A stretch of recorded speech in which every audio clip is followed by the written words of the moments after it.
In the United States, the phrase buying a restaurant actually refers to acquiring the business's operating rights. In English, this is called a business opportunity. Since there is no perfect equivalent in Japanese, it is best understood as purchasing the right to operate the business. When a restaurant is purchased, the beer typically takes over the business in its existing condition. This means the operating rights and related privileges are transferred as they are, allowing the beer to begin generating revenue from the very first day. One of the primary assets transferred is the lease agreement. In some cases, the beer assumes the existing lease. In others, a new lease must be negotiated. The physical improvements made to the space, known as leasehold improvements, are also included as part of the acquired assets. In addition, the beer receives the restaurant's fixtures, furniture, and equipment. These include built-in installations, structural components, refrigerators, kitchen appliances, and utensils such as pots and ladles. Employees are often retained and continue working under the new owner, although the beer may choose to dismiss the entire staff and hire new personnel. The restaurant's trade name may also be transferred, though the beer is free to register a new name. If trademarks, logos, or trade names have been officially registered, those too can be included in the transfer.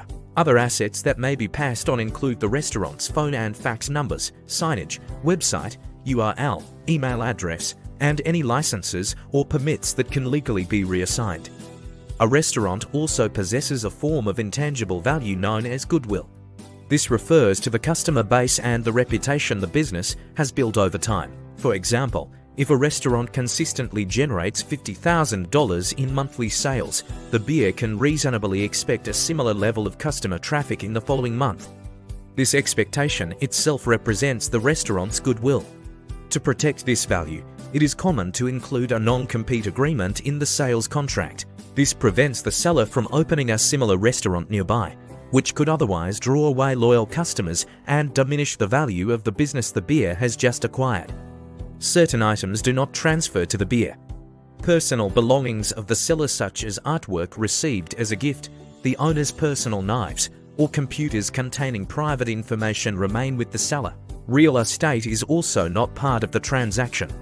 Inventory items such as alcohol, rice, meat, vegetables, and takeout containers are typically excluded as well. If major equipment like refrigerators, freezers, ice machines, or dishwashers are leased rather than owned, those leased items are not included in the sale. Even after purchasing the restaurant, the beer must continue paying rent to the landlord.